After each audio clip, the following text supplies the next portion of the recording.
সে করে দিয়েছি। নেতাজি ইয়েতে স্বাধীনতা দিবসের সম্পাদক মহাশয় ফখরুল ওয়েলফেয়ার সোসাইটি থেকে।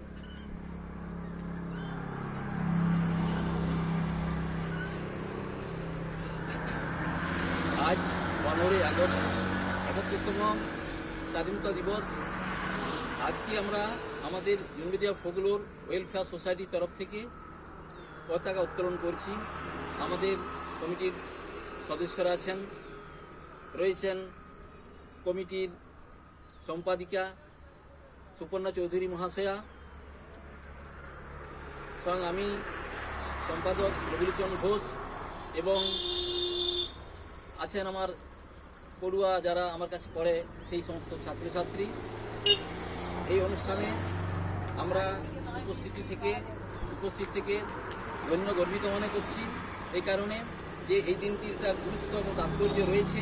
সেই দিনটিতে আমরা আজ পতাকা উত্তোলন করছি।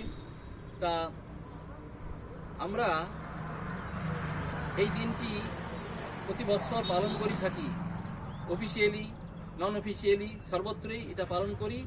আমাদের দেশ স্বাধীন, এটা আমাদের গর্বের দিন আজ, তাই আমরা এটা পালন করি। আমাদের দেশ ছিল পরাধীন, 1947 সালে স্বাধীন হয়েছি। স্বাধীন হওয়ার আগে অর্থাৎ 1757 সালে পলাশী প্রান্তরে সেই ভাগীরথী নদীর জলে আমাদের স্বাধীনতার সূর্য ডুবে গিয়েছিল। তারপর প্রায় 200 বৎসর প্রচেষ্টার মধ্য দিয়ে সেই ইংরেজদেরকে আমরা হটিয়েছিলাম। তারপর সব প্রচেষ্টার মধ্য দিয়ে আমরা 1947 সালের 15 আগস্ট আজকের মতো একটি শুভ দিনে আমরা আমাদের স্বাধীনতা ফিরে পেয়েছি। যাই হোক, এই স্বাধীনতা সংগ্রাম একটা বড় ইতিহাস, বলতে গেলে কোথায় নয় অনেক কোথায় আছে। আমি সংক্ষেপে 2-4 কথা বলছি। স্বাধীনতার জন্য শহীদ হয়েছেন ক্ষুদিরাম বসু, প্রফুল্ল চাকি, ভগৎ সিং, মাস্টারদা সূর্য সেন, পিতৃতা ওয়েদ্দার এবং আরও অনেকে রক্তের বিনিময়ে আজ তাদের রক্তের বিনিময়ে আমরা আজ স্বাধীনতা পেয়েছি। তা এই জন্যে প্রসঙ্গ হয়ে আছেন ক্ষুদিরামের ফাঁসির গান একটি আছে, সেই গানটাও আমরা গাইছি। বহু জায়গায় গান আজ দিতে হবে, তা আমি এই মুহূর্তে আর গান টান গাইছি না। যাই হোক, তাই পরিশেষে একটা কথা বলি, আমাদের দেশ স্বাধীন হলেও আমরা কিন্তু সম্পূর্ণরূপে এখনও স্বাধীন নই।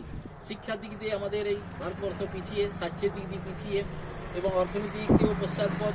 এখানে ধনী গরিবের বৈষম্য একটা আছেন।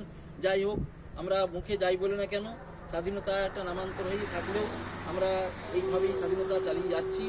যাই হোক, আমি বলছি যে এই মর্মে যারা যুবক আছে, যারা মানে বাহুতে যাদের নবীন বল, তারা যদি এগিয়ে এসে এই ব্যাপারটা দেখে, তাহলেই আশা করি আমরা প্রকৃত স্বাধীনতা হয়তো অর্জন করতে পারবো।